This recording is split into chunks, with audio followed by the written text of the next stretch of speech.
নমস্কার। রম্য গল্পমালার পক্ষ থেকে সকল শ্রোতা বন্ধুদের জানাই স্বাগত। আপনাদের সাথে আমি রম্য মাইতি। আজ পরিবেশন করছি সকলের প্রিয় সাহিত্যিক শিবরাম চক্রবর্তীর লেখা একটি মজাদার গল্প, ঘোড়ায় চড়ার ব্যায়াম। ছবি সংগৃহীত। গল্প পাঠে আমি রম্য মাইতি। আজকের গল্প ঘোড়ায় চড়ার ব্যায়াম। আর কিছু না, একটু মোটা হতে শুরু করেছিলাম, অমনি মামা আমার ব্যস্ত হয়ে পড়লেন। বললেন, সর্বনাশ, তোর খুড়তুতো দাদামশাই মোটা হয়েই মারা পড়ল যে, তুইও আবার মোটা হচ্ছিস। তোর জ্যাঠতুতো দাদামশাই, কি সর্বনাশ। কথাটা শেষ করবার দরকার হয় না। আমার মাতুলের খুড়ো আর জ্যাঠা স্থূলকায়তার সর্বনাশের জাজ্বল্যমান দৃষ্টান্ত। নামের উল্লেখেই আমরা বুঝতে পেরে যাই। খুড়তুতো দাদামশাইয়ের বুকে এত চর্বি জমেছিল যে হঠাৎ হার্ট ফেল হয়েই তাঁকে মারা যেতে হলো। ডাক্তার ডাকার প্রয়োজন হয়নি। জ্যাঠতুতো দাদামশাইয়ের বেলা অবশ্য ডাক্তার ইঞ্জেকশন করতে এসে মাংসের স্তর ভেদ করে শিরা খুঁজে না পেয়ে গোটা দিনেক ছুঁচ শরীরের বিভিন্ন স্থানে গচ্ছিত রেখে রাগে, ক্ষোভে, হতাশায় ভিজিট না নিয়েই বেগে প্রস্থান করেছিলেন। যে বংশের দাদামশাইদের এরূপ মর্মভেদী ইতিহাস, সে বংশের নাতিদের মোটা হওয়ার মতো ভয়াবহ আর কি হতে পারে। কাজেই বড় মামা বিচলিত হয়ে পড়েন। প্রতিবাদের সুরে বলি, কি করব, আমি কি ইচ্ছে করে হচ্ছি? আর কোনো অসুখে ভয় খাই না, কিন্তু মোটা হওয়া বাপস, অমন মারাত্মক ব্যাধি আর নেই। সব ব্যারামে পার আছে, চিকিৎসা চলে, কিন্তু ও রোগের চিকিৎসাই নেই। ডাক্তার কভারেজ হার মেনে যায়।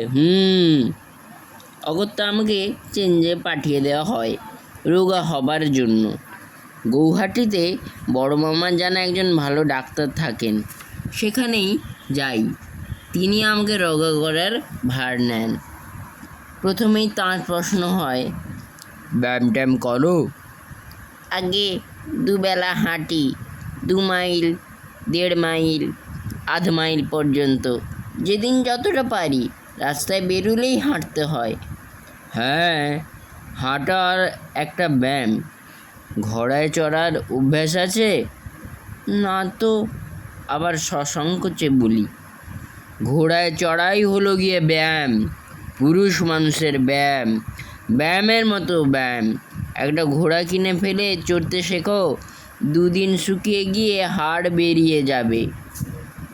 ডাক্তারের কথা শুনে আমার রোমাঞ্চ হয়। গরু থেকে ঘোড়ার পার্থক্য সহজেই আমি বুঝতে পারতাম, যদিও রচনা লিখতে বসে আমার পক্ষে সে পার্থক্য বজায় রাখা খুব সহজ ছিল না। আমার এসেতে ঘোড়া গরু এক হয়ে এসে মিলে যেত। সেই একতার মধ্যে থেকে ওদের আলাদা করা স্কুলের পণ্ডিতের পক্ষে কষ্টকর ছিল।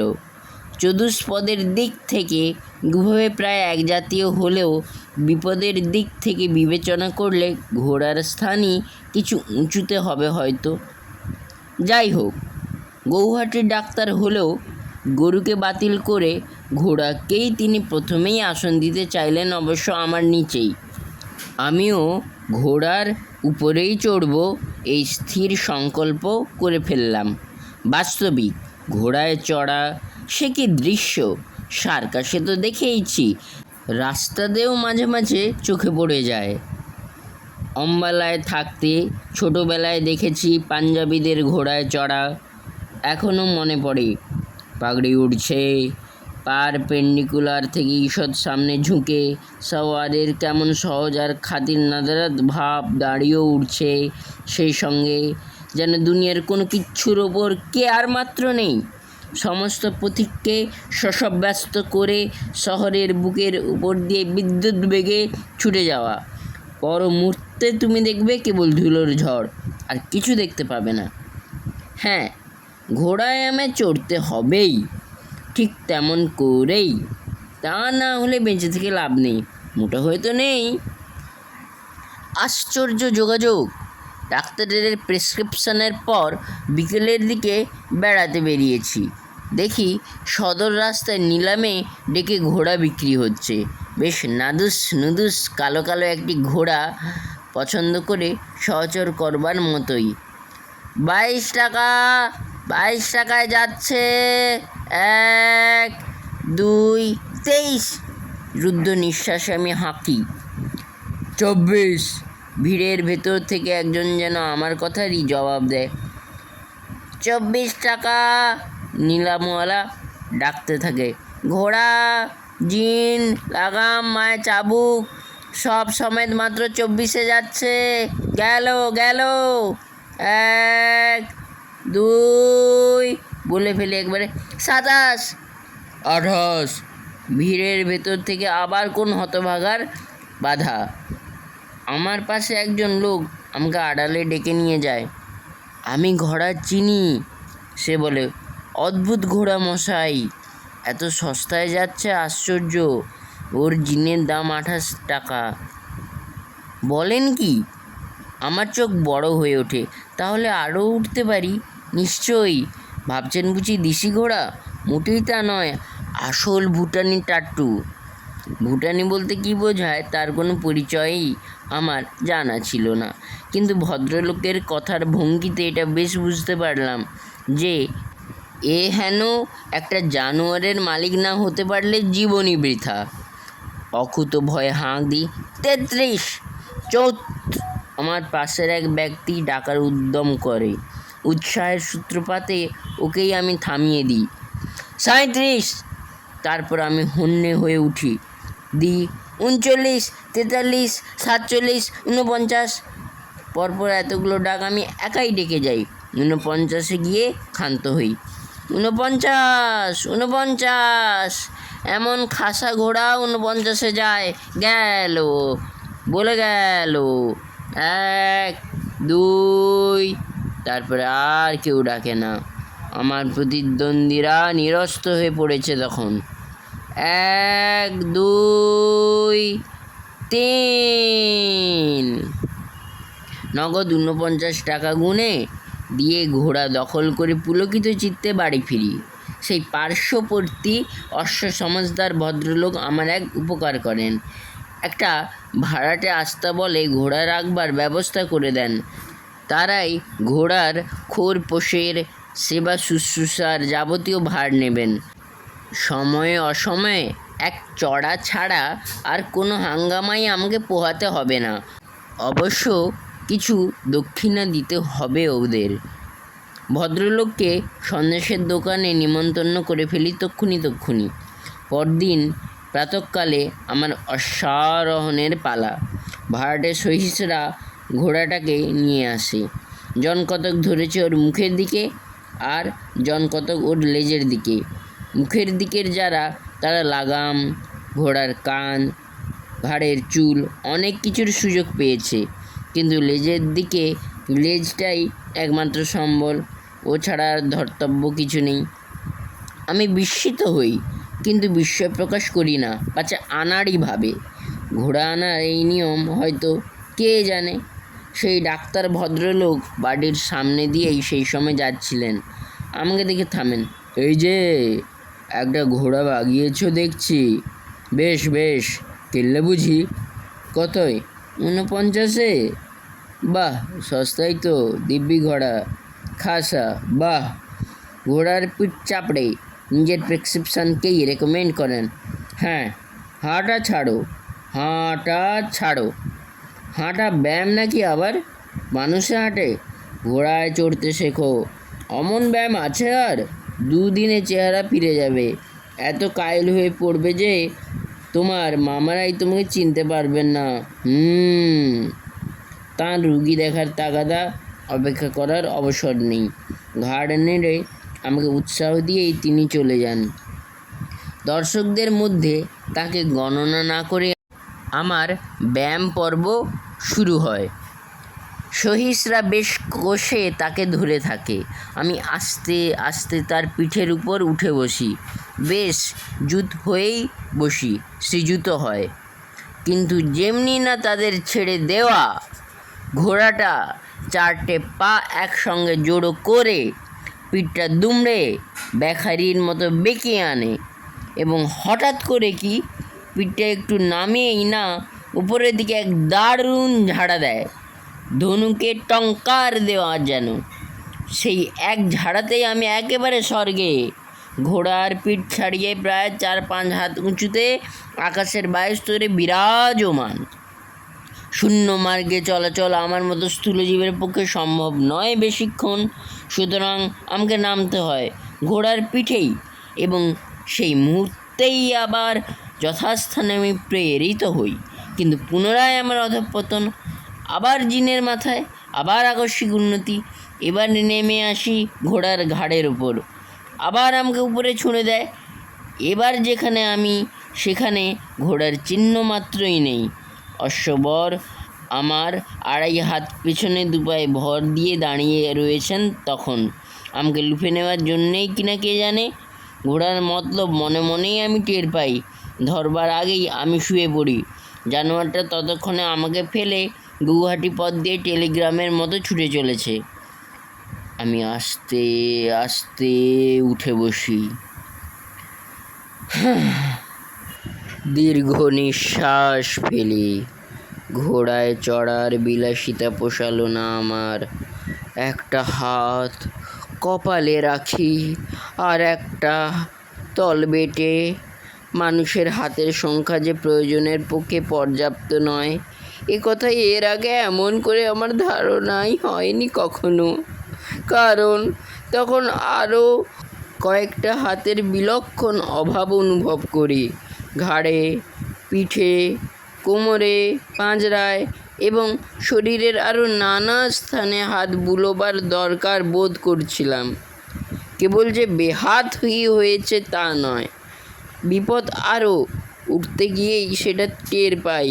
দাঁড়াবার এবং দাঁড়িয়ে থাকার পক্ষে দুটো পাও মোটেই যথেষ্ট নয়।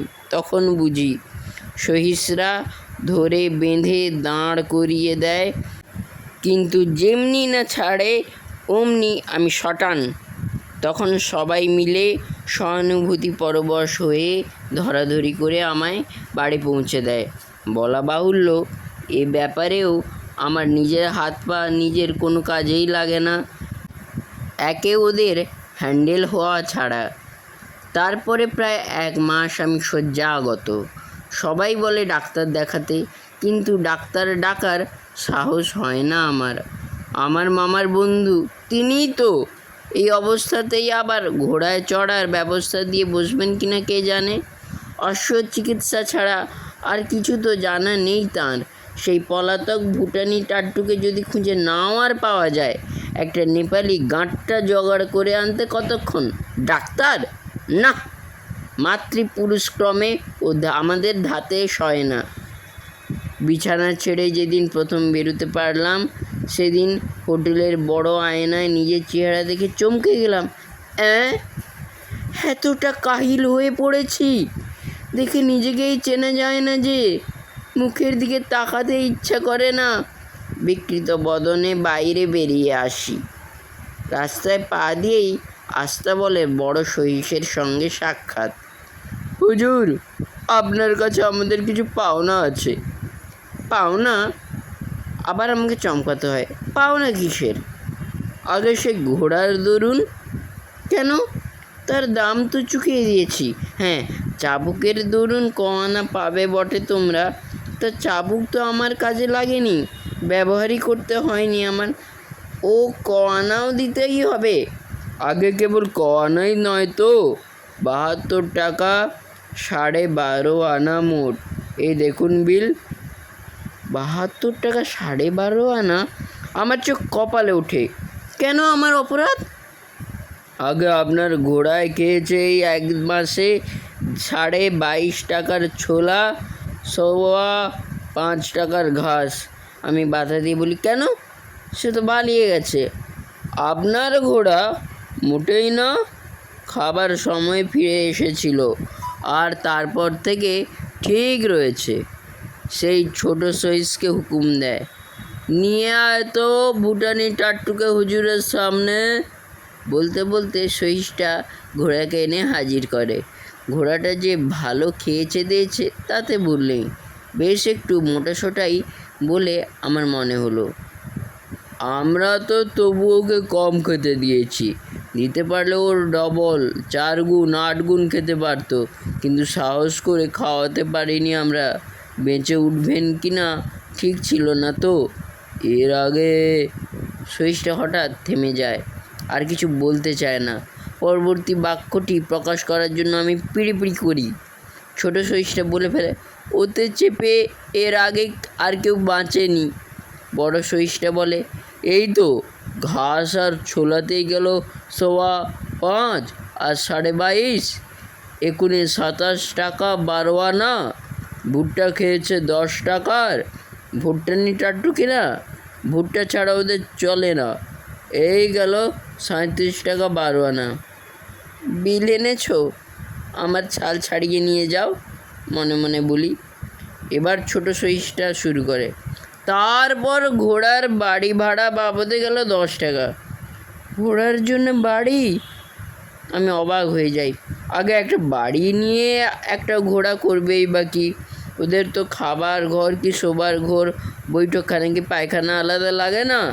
এক জায়গাতেই ওদের সব কাজ। কিন্তু হুজুর, ওই জায়গাটার হচ্ছে 10 টাকা ভাড়াই। আমার কথা বেরোয় না। সহিসটা সুর মোলায়েম করে বলে, তারপর হুজুরের ঘোড়ার খিদমত খেটেছি, আমাদের মজুরি আছে। আমরাই কি 15 টাকা না আশা করি হুজুরের কাছে? হুজুরের অবস্থা তখন মজুরের চেয়েও কাহিল। তবু মনে মনে হিসাব করে অঙ্ক খাড়া করি। তাহলেও সব মিলিয়ে 12 টাকা 12 আনা হয়, আর 10 টাকা 2 পয়সা কিসের? ছোট সহিসটা চটপট বলে, আগে ও 2 পয়সা আমাকে দেবেন খৈনির জন্য। ঘোড়ায় খৈনি খায়? আশ্চর্য! আগে ঘোড়ায় খাইনি, আমি খাবার জন্য ডলছিলাম ঘোড়ার মুখের কাছে, কিন্তু যেমনি না ফটফটিয়েছি অমনি হারামিটা হেঁচে দিয়েছে, সমস্ত খৈনিটাই বরবাদ। তখনই পকেট থেকে পয়সা 2টো বের করে ওকে দিয়ে দিই, যতটা পাতলা হওয়া যায়। দেনা আর শত্রু কখনো বাড়াতে নেই। বড় সহিস বলে, আর বাকি 10 টাকার হিসাব? জানোয়ার এমন পাজি আর বলবো কি হুজুর। একদিন কর্তার প্যাকেটের মধ্যে নাক দিয়ে 10 টাকার নোট বেমালুম মেরে দিয়েছে, একদম হজম। বলো কি? আমি বিচলিত হই। একেবারে খেয়ে ফেললো নোটখানা, 10 টাকা। একেবারে। আমরা আশা করলাম পরে বেরোবে, কিন্তু না। পরে অনেক আস্ত ছলা পেলাম, সেগুলি ঘুগনিওয়ালাদের দিয়েছি, কিন্তু নোট গায়েব। এই টাকাটা ও ঘোড়ার খোরাকির মধ্যেই ধরে নেবেন হুজুর। আমি মাথায় হাত দিয়ে বসে পড়ি।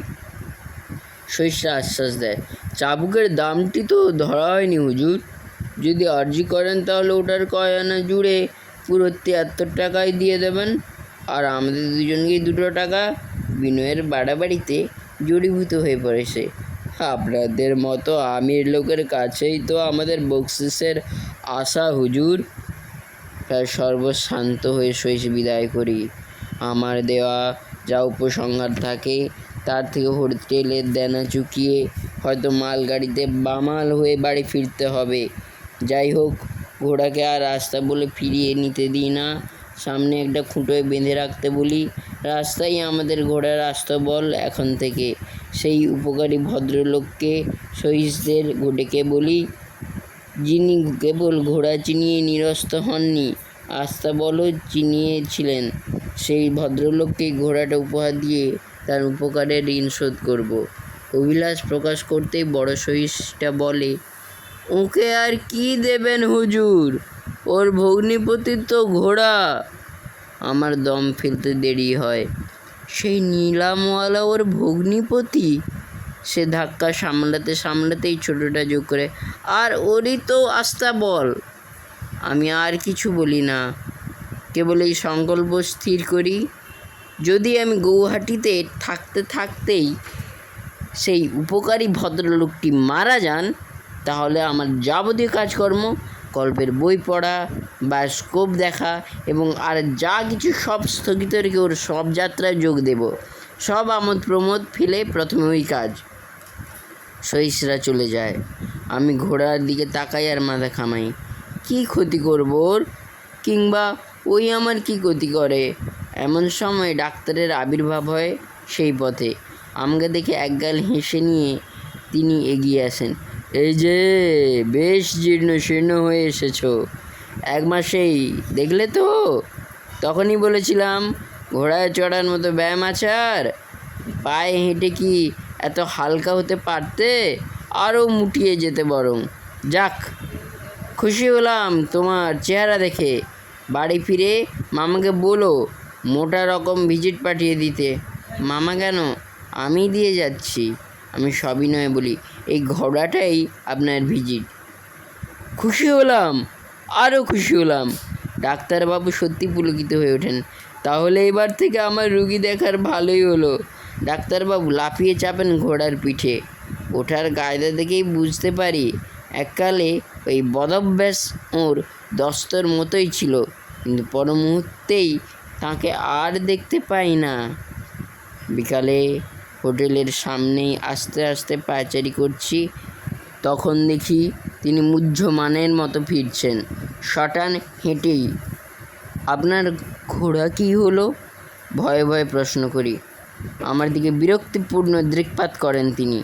এই হেঁটেই ফিরলাম, এটুকুই তো পথ, 2 মাইল তো। ঘোড়ায় চড়া ভালো ব্যায়াম বটে, কিন্তু বেশি ব্যায়াম কি ভালো? অতিরিক্ত ব্যায়ামে অপকারই করে, মাঝে মাঝে হাঁটতেই হয়। তিনি আর দাঁড়ান না। খানিক বাদে ডাক্তারবাবুর চাকর এসে বলে, গিন্নিমা, আপনার ঘোড়া ফিরিয়ে দিলেন। কিন্তু ঘোড়া কই? ঘোড়াকে তোমার সঙ্গে দেখছি না তো। ঘোড়া যে কোথায় তা চাকর জানে না, ডাক্তারবাবুও জানে না।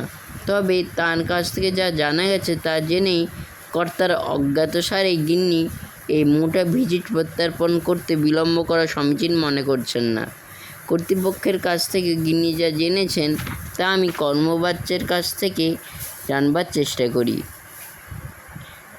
যা পক্ষোদ্ধার হয় সংক্ষেপে তা এই, অশ্বপৃষ্ঠে যত সহজে ডাক্তারবাবু উঠতে পেরেছিলেন, নামাটা তত সহজসাধ্য হয়নি। যথাস্থানে তো নয়। 2 মাইলের কথাই নয়, পাকা 15 মাইল গিয়ে ঘোড়াটা তাঁকে নামিয়ে দিয়েছে বললেও ভুল বলা হয়। ভূমি সাৎ করে বালিয়েছে। কোথায় গেছে বলা কঠিন। এতক্ষণে 100 মাইল, 150 মাইল, কি 1000 মাইল চলে যাওয়া সম্ভব। কর্তা বলেন 100, গিন্নির মতে 150, 1000 হদ্দে চাকরের ধারণার মধ্যে। আমি ব্যতিব্যস্ত হয়ে পড়ি তৎক্ষণাৎ গাড়ি ধরে বাড়ি ফেরার জন্য। খাবার সময় তো প্রায় হয়ে এলো। যে 1000 মাইল সে এক নিঃশ্বাসে গেছে, খিদের জ্বালায় তা পেরিয়ে আসতে তার কতক্ষণ? ঘাট থেকে ঘোড়া না নামিয়ে গৌহাটিতে বাস করা বিপজ্জনক। কেমন লাগলো আজকের পরিবেশনা? কমেন্ট বক্সে অবশ্যই লিখে জানান। গল্পটি ভালো লাগলে লাইক এবং শেয়ার করতে ভুলবেন না। পরবর্তীকালে নিত্য নতুন নানা স্বাদের গল্প, কবিতা শুনতে এখনই আমার চ্যানেলটি সাবস্ক্রাইব করে পাশে থাকুন। ধন্যবাদ।